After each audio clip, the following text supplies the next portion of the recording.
반갑습니다. 저는 배준현 목사입니다. 그렇게 크게 바쁘지 않습니다. 불러주셔서 감사하는 마음으로 달려왔습니다. 이렇게 청년들과 말씀을 나누게 돼서 너무 좋고요. 우리 또 성도분들 만나서 너무 좋습니다. 우리 초대해 주신 우리 송 목사님 감사드리고 또 우리 당회원들, 우리 모든 장로님들께 감사드립니다. 지난 7월 26일에 이제 파리 올림픽이 막을 올리고 그 이후에 대한민국 많은 선수들이 굉장히 아름다운 경기의 모습들을 보여줬습니다. 이제 그 중에 이제 제 눈에 가장 많이 띄고 또 가장 좋아했던 금메달이 있는데 반효진 선수의 금메달이었어요. 반효진 선수를 저는 전혀 모릅니다. 사격 별로 관심 없습니다. 그런데 제가 그 선수를 보고 좋았던 건 대구 사람이어서 좋았어요. 대구 최고 2학년. 자, 이 선수가 이제 많은 기록을 이제 갈아치웠는데 일단 최연소 금메달, 또 대한민국 하계 올림픽 통산 100번째 금메달, 10m 공기 소총에서는 금메달을 딴 게 32년 만이라고 하네요. 이 모든 것이 다 눈에 띄는데 그 중에 제일 많이 눈에 띄는 건 대구 최고라는 그 글자였어요. 그래서 너무 관심이 갔어요. 그래서 저희 집에는 TV가 없어서 바로 이제 인터넷에서 그 인터뷰를 찾아봤습니다. 제가 인터뷰에서 원했던 거는 대구 사투리였어요. 대구 사투리가 듣고 싶어가지고 제가 열었는데 제가 듣기에는 대구 사투리가 전혀 안 들리는 거예요. 여러분들은 어떤지 모르겠지만 제가 듣기에는 그랬어요. 그래서 저는 좀 실망을 했어요. 대구 사람이 아닌가? 그러니까 최고니까 고향은 다른 데인데 대구에 와서 선수 생활만 하는 건가? 이런 생각이 들었는데 그 선수 인터뷰 지나고 그 아버지께서 인터뷰를 하시는데 아주 진한 대구 사투리가 들리더라고요.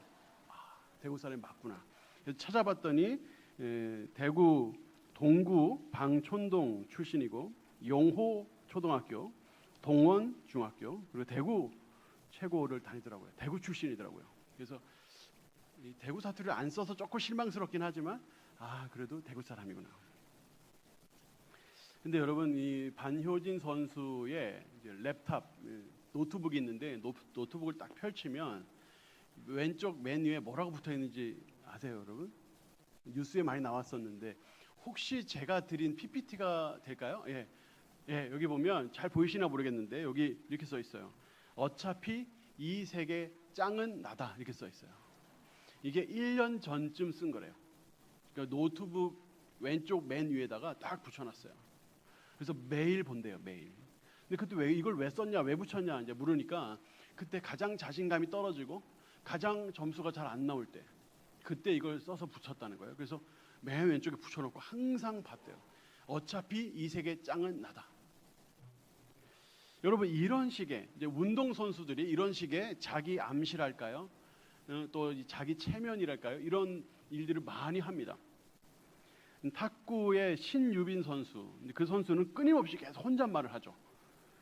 유심히 보시는 분들은 다 알아요. 난 할 수 있다, 난 할 수 있다, 난 할 수 있다. 계속 이 얘기를 계속 하거든요.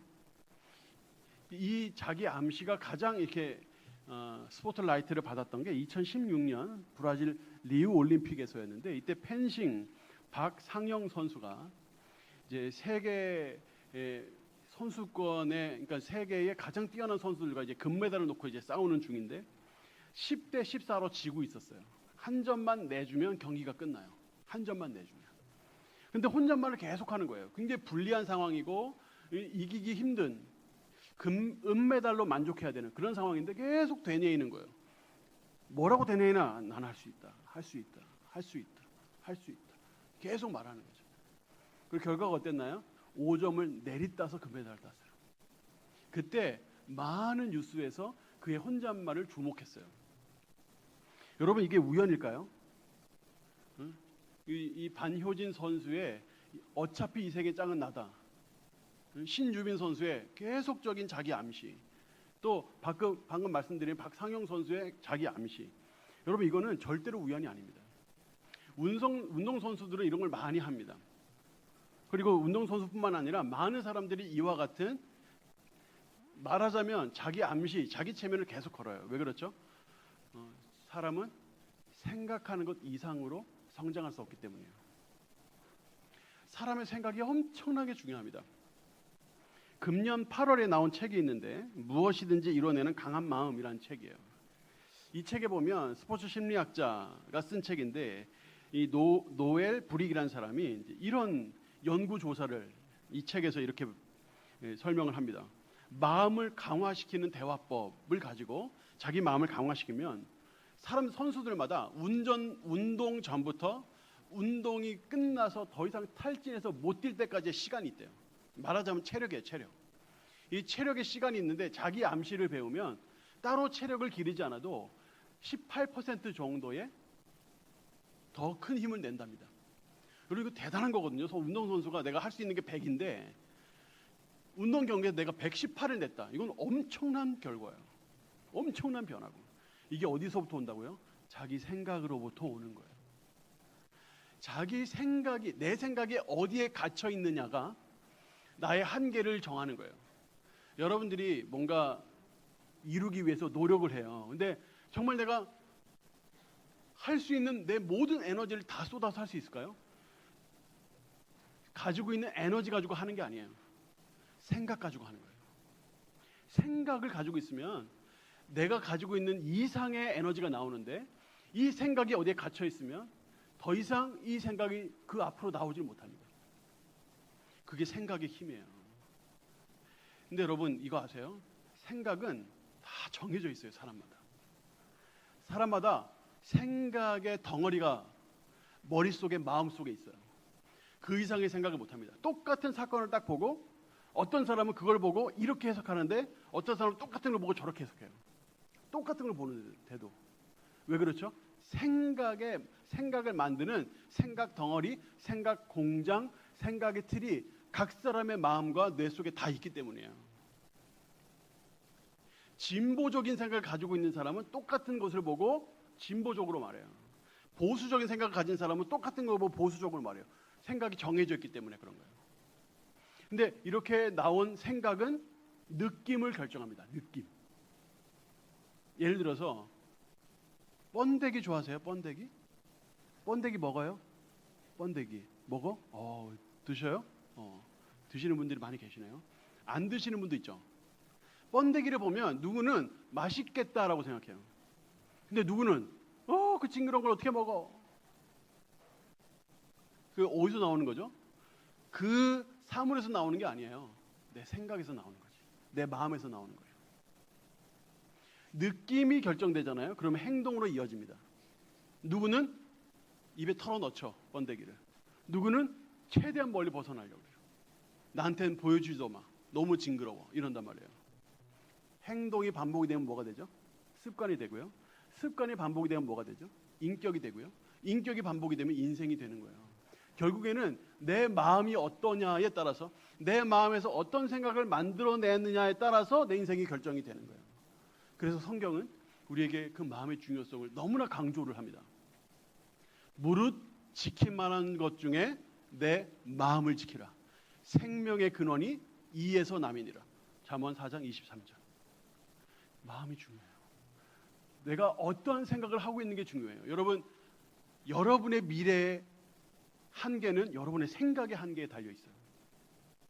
여러분들이 어떤 생각을 하느냐에 따라 달려 있는 거예요.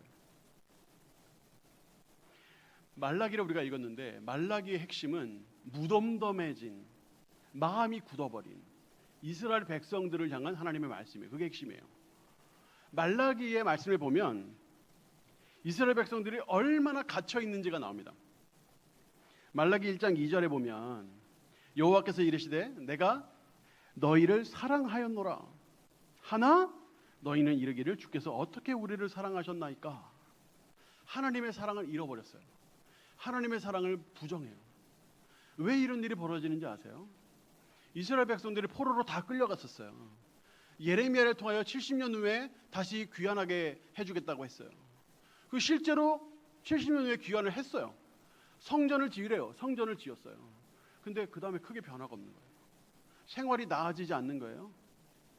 성전을 지었어도 과거의 솔로몬의 영광에 비하면 너무나 초라한 거예요. 하나님 어디 계세요? 왜 우리를 이렇게 내버려 두세요? 도대체 우리 보고 어떻게 하라는 거예요? 이런 시간들이 오래되다 보니까 하나님에 대한 사랑이, 하나님 우리 사랑해? 언제 우리를 사랑했는데? 난 잘 모르겠는데? 하는 생각이 갇혀버린 거예요. 하나님의 사랑을 부정하기 시작해요. 그러다 보니까 예배가 자연스럽게 부실해집니다. 예배를 똑바로 안 드려요. 8절에 보면 만군의 여호와가 이르노라 너희가 근본 희생 제물을 병든 것을 드리는 것이 어찌 악하지 아니하냐. 이제 그것을 너희 총독에게 드려보라. 그가 너를 기뻐하겠으며 너를 받아주겠느냐. 예배가 부실해지는 거예요. 왜 예배가 부실해지죠? 하나님에 대한 사랑이 부정되기 때문에 그래요. 하나님 우리 사랑한다고? 난 모르겠는데. 그러니까 예배도 제대로 드려야 될지가 그 동기가 약해지는 거예요. 예배 제대로 안 드려요. 적당히 그냥 모양만 갖추는 거예요. 재물이 필요해요? 가져가. 특별히 뭐 정성을 기울이고 아껴서 내가 아끼던 어린 양 이런 거 없어요. 갇혀 있기 때문이에요. 그 마음이 무덤덤해졌기 때문이에요. 그러니까 헌신도 안 해요. 3장 8절에 보면 사람이 어찌 하나님의 것을 도둑질하겠느냐. 그러나 너희는 나의 것을 도둑질하고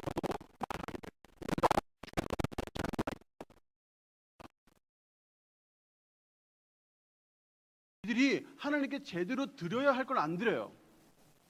하나님께 마땅히 드려야 될 헌신을 안 해요. 그런데 우리가 언제 하나님께 드려야 될 걸 안 드렸어요? 이런단 말이에요. 자기네들이 잘못하고 있는지도 몰라요. 왜요? 생각이 갇혀버렸기 때문에. 생각이 무덤덤에 굳어버렸어요. 소위 말하자면 마음이 고체화되었단 말이에요. 마음이 액체처럼 부드러워야 어디든 하나님 말씀이 오면 그걸 잘 받아들일 텐데 고체처럼 굳어버려가지고 하나님 말씀이 너희가 지금 내 걸 드리고 있지 않다. 너희가 나한테 제대로 헌신하고 있지 않다. 아무리 이야기를 해도 받아들이질 않는 거죠. 그래서 주님은 이렇게 질타하십니다. 3장 9절 10절인데요. 읽어보겠습니다. 시작. 만군의 여호와가 이르노라 너희의 온전한 11조를 창고에 들여 나의 집에 양식이 있게 하고 그것으로 나를 시험하여 내가 하늘 문을 열고 너희에게 복을 쌓을 것이 없도록 붙지 아니하나 보라. 여러분 이 말씀의 중요한 핵심이 뭔지 아세요? 여기 물론 이 봉헌물 11조에 대한 말씀인 건 맞아요. 그래서 11조에 대해 강조할 때 이 말씀을 많이 강조하는 건 맞습니다. 근데 지금 이 말라기에서 말라기 선지자가 정말 강조하고 싶은 건 너희들의 생각을 깨라는 거예요. 하나님 우리 사랑하셔? 이 정도 예배했으면 됐지 뭐가? 뭘 하나님께 안 드렸다는 거야? 그 생각을 깨라는 거예요. 하나님은 더 부으실 수 있는 분이다. 너희 생각에 갇혀있는 하나님이 아니다. 하나님이 너에게 붙지 아니하나 보라 이거예요. 핵심이. 그러니까 그중에 가장 헌신에 대한 부재에 대해서 주님이 질타하시면서 핵심적인 거 하나만 얘기하시는 거예요. 대표적인 거 하나. 봉헌물과 11조를 말하는 거예요. 아니 딱 보면 눈에 보이는 거잖아요. 10의 1조 하나님께 드리는 거는 너무나 간단한 산수잖아요. 근데 이것도 제대로 안 하는 거예요. 그냥 하나님께 마땅히 드려야 될 헌신을 예배도 똑바로 안 드리고 전도도 안 하고 똑바로 교제도 안 하고 교육과 훈련도 안 받고 봉사사역도 안 하는 헌신이 부재한 이스라엘 백성들을 향해서 너희들은 왜 헌신이 부재한 줄 아냐? 내가 너희에게 이렇게 쏟아붓지 않냐 보라는 거예요. 하나님은 쏟아붓는 하나님인데 너희가 나의 하나님의 쏟아부으심을 제한해버리고 그 이상으로 드리지 않는 거예요. 왜요? 손해보는 거니까. 헌신 안 하는 거예요. 이게 어디서부터 오는 거라고요? 생각의 한계로부터 오는 겁니다. 다른 것으로 오는 게 아니에요. 지금 당시 말라기 선지자가 이스라엘 백성들에게 강하게 말하는 거 그거예요. 생각을 깨라는 거예요. 뚜껑을 열으라는 거예요. 그 이상으로 튀어오르라는 거예요. 생각이 갇혀 있으니까 그 이상을 못 한다는 거예요. 여러분 교회가 변하지 않습니다. 왜 변하지 않습니까? 재정이 없어서 변하지 않습니까? 사람이 없어서 변하지 않습니까? 절대로 그렇지 않습니다. 생각에 갇혀있기 때문에 변화가 안 되는 겁니다. 생각이 갇혀있으면 그 이상으로 넘어가질 못합니다. 생각을 뚫어내야 됩니다. 본질이 뭔지를 알고 본질을 정확하게 붙잡고 비본질이 뭔지를 알아서 비본질은 자유롭게 내버려 둬야 돼요. 그런데 본질은 붙잡는 걸 뒤로 하고 비본질만 강하게 붙들고 있는 거예요. 그러면 교회가 발전을 못합니다. 청년들이 발전을 못합니다. 그 이상으로 성장할 수가 없습니다. 그게 정말 한국교회의 큰 문제인 것 같아요. 도대체 이거는 어디서부터 왔는가? 이 원인이 뭔가? 말라기 선지자는 첫 번째로 제사장들에게 그 문제가 있다고 말합니다. 말라기의 특징이 뭐냐면 제사장에 대한 강력한 질타예요. 말라기 2장 1절과 2절에 보면 너희 제사장들아 이제 너희에게 이같이 명령하노라. 만군의 여호와가 이르노라. 너희가 만일 듣지 아니하며 마음에 두지 아니하여 내 이름을 영화롭게 하지 아니하면 내가 너희에게 저주를 내려 너희의 복을 저주하리라. 내가 이미 저주하였나니 이는 너희가 그것을 마음에 두지 아니하였습니다. 굉장히 너무나 강력하죠. 무섭죠. 제사장을 향하여, 리더를 향하여 강력하게 질타하시는 거예요. 이스라엘 백성들은 왜 마음이 굳은 줄 아냐? 이스라엘 백성들이 왜 하나님 앞에 사랑에 대해 부정하고 예배에 부실해지고 헌신에 부재한 줄 아냐? 너희들 때문이라는 거예요. 리더 때문이라는 거예요. 너희의 생각을 바꿔라. 이게 굉장히 강력한 질타예요.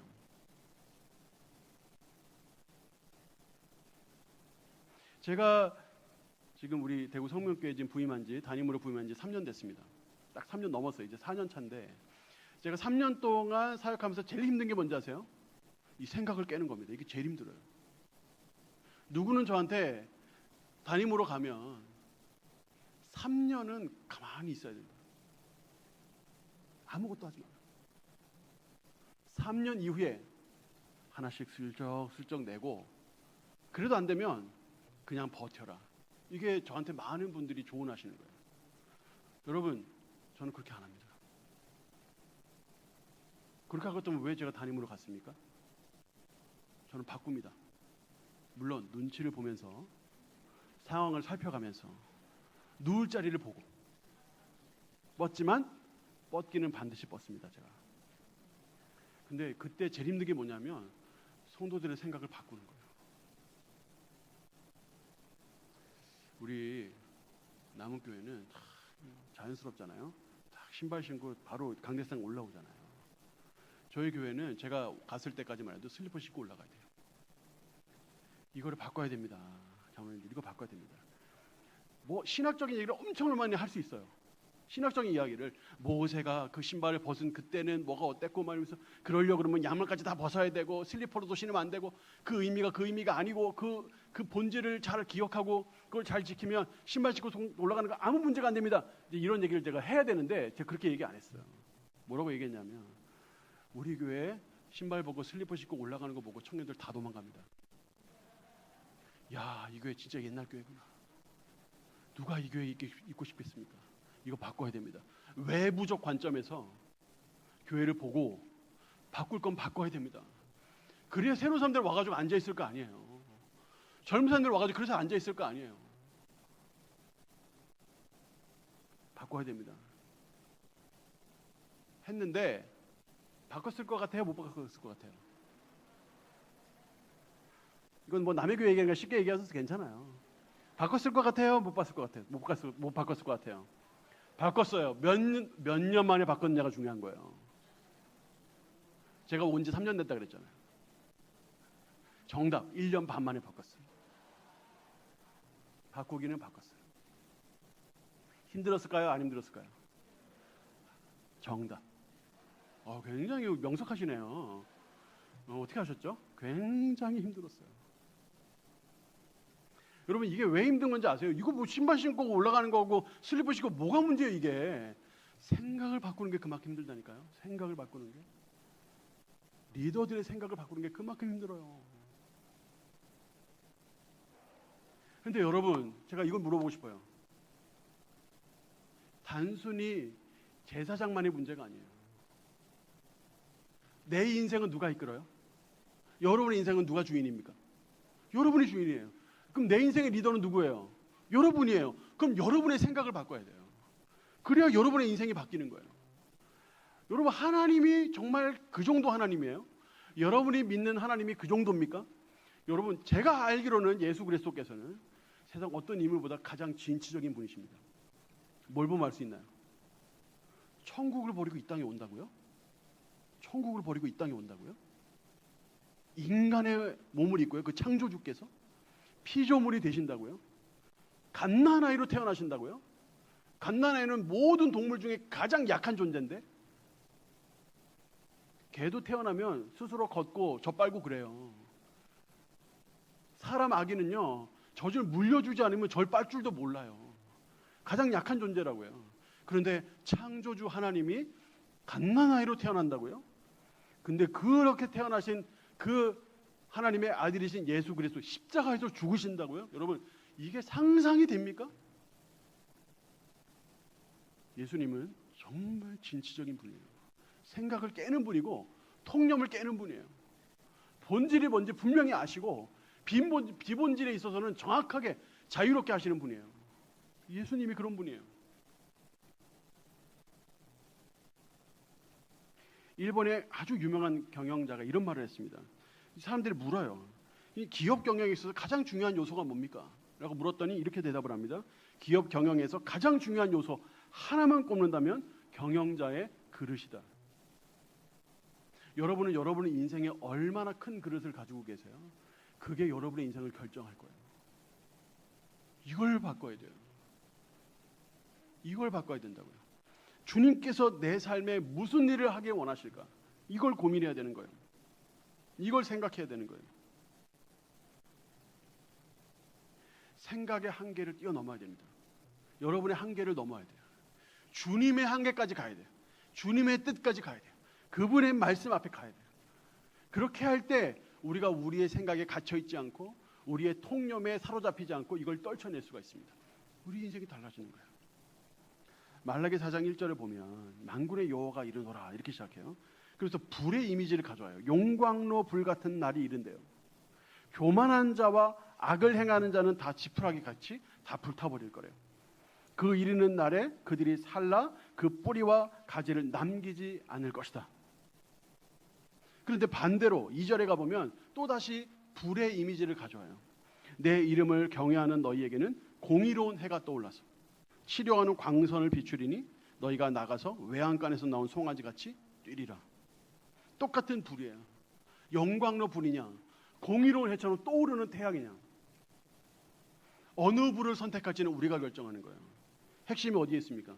하나님 말씀을 순종하느냐에 달려있는 거예요. 3절 이유를 읽어보세요. 하나님의 말씀을 순종하느냐에 달려있는 거예요. 그 말씀에 내가 내 인생을 드리고 있는가에 달려있는 거예요. 내가 그 말씀 앞에서 다른 어떤 한계를 다 치워버리고 하나님 말씀 앞에 서서 그 말씀으로 꿈을 꾸고 그 말씀으로 비전을 세우고 그 말씀으로 목표를 세워서 그 말씀을 향해 달려가고 있는가 하는 거예요. 그게 진짜 본질이거든요. 그게 진짜 본질. 그게 유일한 한계라면 한계가 돼야죠. 우리 인생에.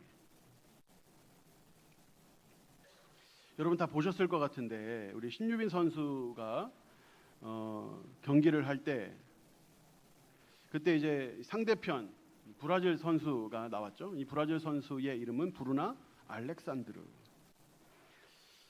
단체전이었던 걸로 기억하는데 신유빈 선수하고 전지희 선수가 이제 이들과 함께 이제 붙었습니다. 그래서 승리는 한국의 것이 됐지만 이 브루나 알렉산드르의 모습에 많은 세계인들이 집중을 했어요. 오히려 더 우리의 승리보다 이 브루나 알렉산드르의 관심이 더 모아졌죠. 이분은 29살입니다. 이분은 어렸을 때 백신을 맞았는데, 백신 이렇게 팔에 맞잖아요. 백신 맞았는데 백신 부작용, 몇백만 명 중에 한 명 정도가 그런 부작용을 겪는데요. 근데 이분은 아주 참 힘든 그 부작용 중에서도 가장 어려운, 치료하기 어려운 그런 부작용이 있었고 팔을 잘라내야만 했어요. 오른팔을 잘라냈습니다. 그래서 왼팔만 가지고 이제 탁구를 치는데 이 오빠가 탁구를 쳤다 그래요. 그래서 이 어렸을 때 이 알렉산드르는 자기가 오른손잡인지 왼손잡인지도 몰라요. 그런 걸 인식하기 전에 팔이 달려나갔으니까. 그러니까 왼손밖에 못 쓰는데 그 오빠가 하는 거 보고 따라 하다 보니까 탁구를 치게 되는 거예요. 2008년도 13세 때 장애인 대표팀에 소집이 됐고 2016년에 리우 패럴림픽 여자 단식에서 단체전에서 동메달을 땄고 2021년 도쿄 패럴림픽 올림픽에서 단식에서 은메달을 땄습니다. 근데 이거는 장애인 올림픽에서 은메달을 딴 거예요. 근데 이분의 꿈은 여기 끝이 아니었어요. 아마 대부분 장애인분은 여기서 끝일 거예요. 내가 장애인으로서 세계대회에 나와서 메달을 땄으니 이걸로 만족. 아마 대부분 그렇게 생각할걸요. 하지만 이분은 그렇지 않았어요. 이분은 더 큰 꿈을 꾸는 거예요. 일반인 국제 무대에 서겠다.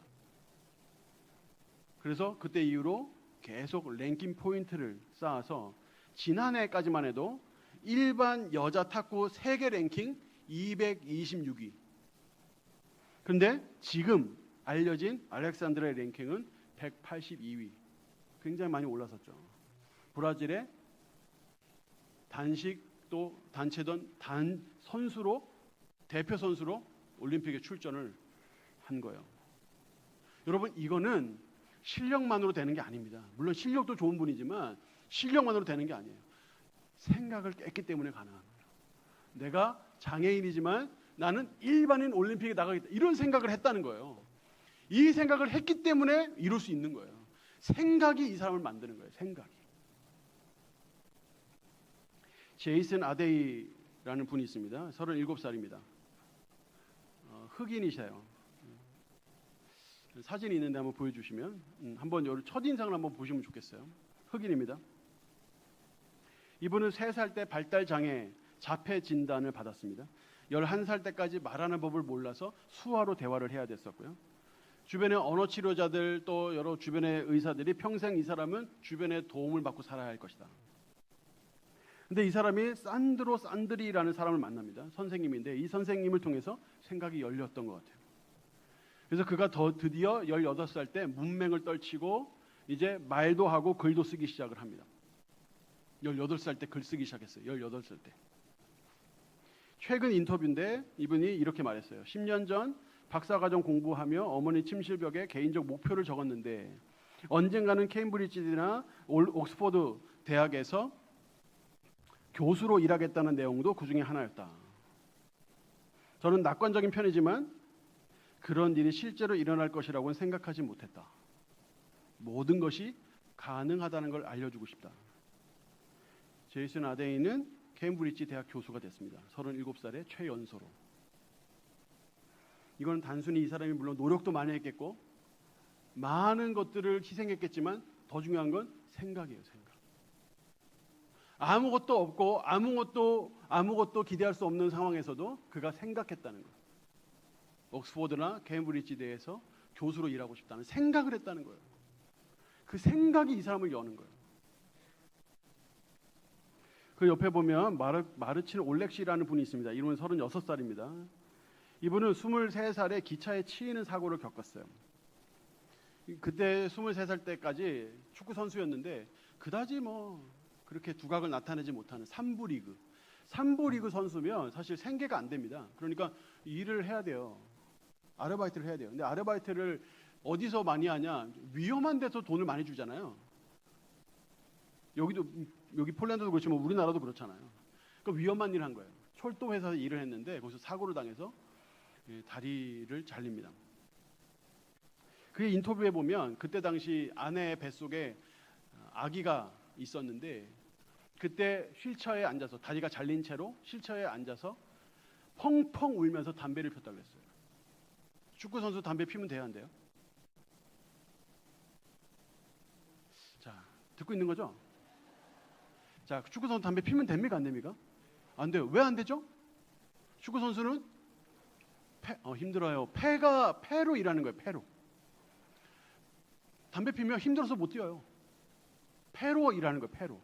근데 담배를 폈다는 얘기는 꿈을 포기했다는 뜻이에요. 그래서 6년이 지났어요.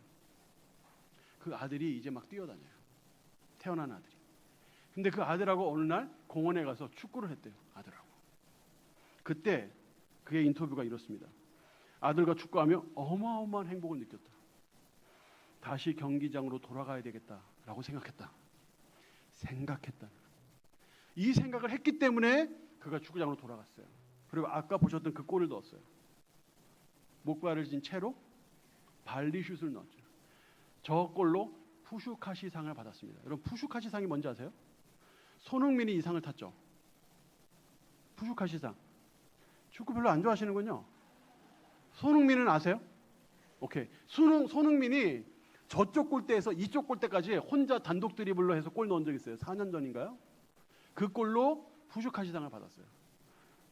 유럽 리그 전체에서 가장 멋진 골을 넣은 사람에게 주는 상이에요. 이 상을 받았어요. 그 사람이 이 상을 받은 이유는 이 사람 열심히 노력한 것도 많아요. 그 전에 그가 생각했기 때문이에요. 이분은 잘 아시죠? 이지선 씨.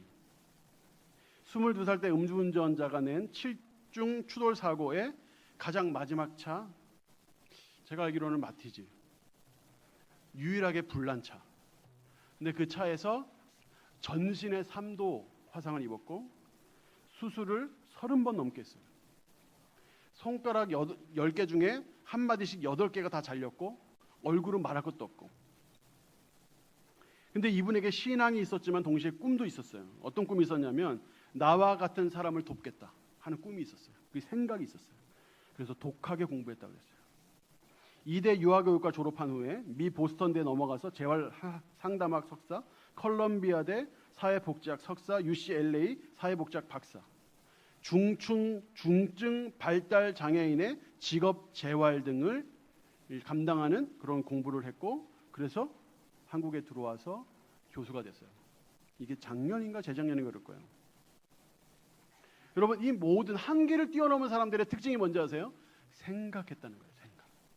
생각으로 이미 뛰어넘고, 생각이 뛰어넘으면 몸은 따라서 뛰어넘는 거예요. 생각이 중요한 거예요. 생각.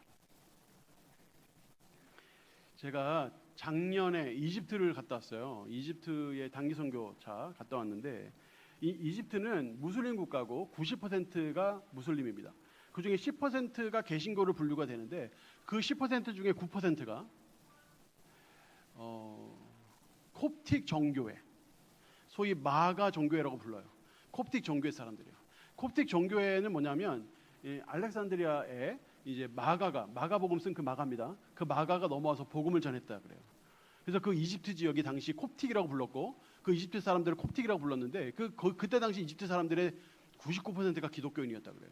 근데 이후에 이제 아람이 들어오고 이제 그러니까 이 무슬림들이 들어오면서 이슬람 국가가 됐잖아요. 그래서 그들이 이제 사회적으로 이제 이 변두리로 밀려나고, 그리고 그들이 핍박받기 시작한 거예요. 그래서 지금 남아 있는 게 10%의 개신교인이고 그 중에 대부분이 이 콥틱 종교의 사람들입니다.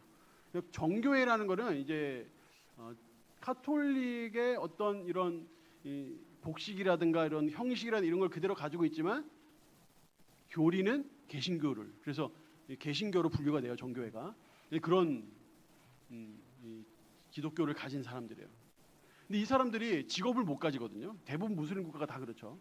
그래서 이 신분증에 직업을 쓰게 돼 있고 종교를 쓰게 돼 있어요. 이렇게 딱 보면 종교가 뭐고 직업이 뭔지가 딱 나옵니다. 그러니까 이런 종교를 가진 사람들은 안 쓰는 거죠. 그러니까 이런 사람들은 일할 데가 없어요. 그리고 자꾸 밀려나가지고 어디로 가냐면 소위 쓰레기 마을이라는 곳으로 갑니다. 거기서 쓰레기를 뒤지며 살아요. 쓰레기를 다 사람들 거기다 버리고, 그러니까 그거 가지고 이제 재활용할 거 재활용하고 그거 팔고 이렇게 가지고 먹고 사는 거니까 얼마나 가난하겠어요. 근데 이들은 믿음을 대대로 지키는데 사명감을 가지고 있어요. 그래서 아이가 태어나잖아요. 그러면 손목에다가 문신을 새깁니다. 십자가 문신을 새겨요. 여기다 새기든지 여기다 새기든지. 딱 있으면 검은색으로 눈에 안 뜰 수 없도록 십자가를 딱 새겨놨어요. 문신으로. 그렇게 예수를 믿는 사람들이 있어요. 이집트에. 근데 이 사람들이 예배를 드리고 싶은데 예배당이 필요한 거예요. 예배당을 만들 땅도 없지만 돈도 없지만 예배당을 그래도 그나마 지으려고 하면 사람들이 와서 방해를 하네요. 그러니까 예배당을 지을 수가 없잖아요. 그래서 이들이 마음속에 이 예배당을 짓고자 하는 꿈을 꾸고 이 꿈을 이루기 시작하는데 어떻게 생각을 하냐면, 이집트가 이 열대 기후다 보니까 우기가 있어요. 우기. 막 엄청나게 비가 오는 날이 있는데 1년에 한 번에서 2번 정도 천둥 치면서 막 비가 내려요. 천둥 치는 날 그 뒤가 돌산인데 돌산을 깨기로 한 거예요. 열심히 다이나마이트를 모아가지고 그 돌에다가 다이나마이트를 심어놓고 천둥이 칠 때 그때 그걸 깨는 거예요. 그래서 교회를 만들었어요. 한번 보여드릴까요? 제가 사진 가져왔습니다. 자, 이게 교회 정문입니다. 돌산이에요. 돌산을 깨서 지금 막 예술가들도 와가지고 막 옆에다 그림 그리고 막 되게 예뻐요. 근데 처음에 이렇게 예쁘진 않았겠죠. 하여튼 지금 저 건물입니다. 저 안에 들어가면 교회가 있어요. 이게 강대상이에요. 옆에 성가대석이 있고 강대상이 있고 저거 열면 저기 닫혀 있는데 저기 열면 저기가 바로 이제 강대상이에요. 이게 예배당. 여러분 미국에서 제일 큰 교회가 어느 교회인지 아세요? 조엘 오스틴 긍정의 힘 들어보셨나요? 조엘 오스틴 교회가 레이크 우드 처치인데 레이크 우드 처치가 예배당이 16,500석이라고 그랬어요. 16,500석. 아까 여기 말고 바로 전 그림 여기 몇 석인지 아세요? 아까 제가 몇 석이라고요? 16,500석. 여기 몇 석? 15,000석. 미국에서 제일 큰 교회만큼 커요. 제가 갔을 때 뒤에 증축을 하고 있었어요. 더 많이 앉을 수 있도록. 그리고 한 장 넘겨주시면 이 교육관 같이 쓰는 건데 여기 또 돌산을 깨서 만들었죠. 여기가 마가 기념교회인데 여기 뭐라고 써있는지 보이시나요? 아멘, come, Lord Jesus. 주 예수여, 어서 오소서. 여러분, 불가능이라는 게 있습니까? 불가능이라는 게 있나요? 주님 안에? 능력 주시는 자에서 모든 게 가능한 게 신앙이에요. 생각을 깨면 뭐든지 할 수 있어요. 남은 교회도 뭐든지 할 수 있어요. 여러분, 뭐든지 할 수 있습니다. 믿음이 없다는 게 문제고 생각이 못 따라가는 게 문제지 실력이 없고 능력 그 다음 문제예요. 생각을 바꿔야 돼요. 생각을. 근데 여러분 생각을 바꿀 때 실패를 각오하셔야 돼요. 처음부터 다 된다고 생각하면 안 돼요. 실패를 각오해야 돼요. 제가 뉴스 본 것 중에 가장 충격적으로 봤던 뉴스가 있어요. 최근에 그 천안간 고속도로였던 것 같아요. 그 고속도로에서 막 차들이 막 쌩쌩 지나가잖아요. 근데 한 4톤 되는 트럭이 가다가 넘어졌어요. 4톤 되는 트럭이 쭉 가다가 휘청하더니 넘어가 버렸어요. 다른 차들은 세우면 위험하잖아요. 다 그냥 지나가요. 무너져가지고 이렇게 있는데 다 그냥 지나가거든요. 근데 그 뒤에 한 차가 1톤 트럭인데 쭉 오더니 이 차를 보고 급하게 오른쪽으로 차를 붙여가지고 차를 세워요. 달려 나와요.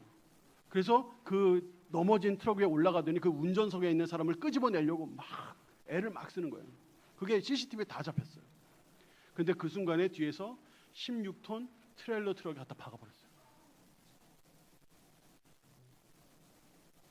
그 넘어졌던 4톤 트럭 운전자 그 자리에서 즉사 그 사람 구하려고 했던 사람 병원으로 옮겼지만 돌아가셨고, 그리고 그 갖다 들이박은 그 16톤 그 컨테이너 그 트럭도 그 운전자도 중상을 입었어요. 너무나 안타까운 사고죠. 근데 제가 정말 충격적인 건 그 다음이에요. 그 부인께서, 그러니까 그 사람을 어떻게든 구하려고 했던 그 사람의 부인께서 인터뷰를 하셨는데, 내가 100번도 넘게 생각해봤다. 근데 내 남편은 그 순간이 또 오면 또 그 사람을 구하려고 달려들 거다. 그렇게 이야기를 하는 거예요. 내가 100번도 넘게 생각해봤대요. 근데 내 남편은 또 그렇게 할 사람이라는 거예요. 그 사람이 제 나이보다 어리시더라고요. 40대 초반. 아이가 초등학교 들어갔다고 그러더라고요. 근데 돌아가신 거예요. 너무 안타깝더라고요. 근데 한편으로 너무나 존경스러웠어요. 저는 그 남자가. 나도 저런 평가 받고 싶다. 내가 100번도 넘게 생각했는데 그 순간이 오면 뛰어들 사람이지 도망가고 피할 사람은 아니다. 그런 평가받는 사람이 돼야 되겠다. 여러분의 인생의 주인이 누굽니까? 하나님께 여러분의 인생의 주도권을 주님께 넘겨드려야 돼요. 그리고 여러분이 할 수 있는 걸 하셔야 돼요. 인생에 난관이 있고 어려움이 있고 앞에 뭐 힘든 일이 있어가지고 뒤로 물러서고 나는 못해요, 나는 안 해요. 그러면 이분 같은 평가를 못 받아요. 실패할지언정, 세상에 이런 실패가 어디 있어요? 자기 목숨도 못 구하고 그 사람도 못 구했어요. 세상에 이런 실패가 어디 있어요? 하지만 내 남편이라면 똑같은 일을 또 할 것이다. 차라리 그런 평가를 받자. 차라리 아무것도 안 하고 안전한 삶보다는 뛰어들어서 뭐든지 하고 뭐든지 이루고 실패를 하더라도 말이에요. 실수를 하더라도 말이에요. 이루는 삶을 살자. 해내는 삶을 살자. 그런 마음이 생기더라고요. 여러분, 생각을 바꿔야 됩니다. 생각. 예수님께서 우리를 위해 뭘 하셨는지를 생각해 보세요. 그분이 뭐가 부족해서 이 땅에 오셔서 우리를 위해 죽습니까? 그분이 뭐가 부족해서 이 땅에 오셔서 우리를 위해 그렇게 고통을 당하십니까? 지금도 우리를 위하여 중보하고 계신데 주님이 뭐가 부족하다 그렇게 하십니까? 주님이 우리를 향한 뜻이 있어요. 여러분이 생각하는 것보다 주님은 더 이상의 것을 여러분에게 요구합니다. 그러니까 여러분, 생각의 한계를 뛰어넘으세요.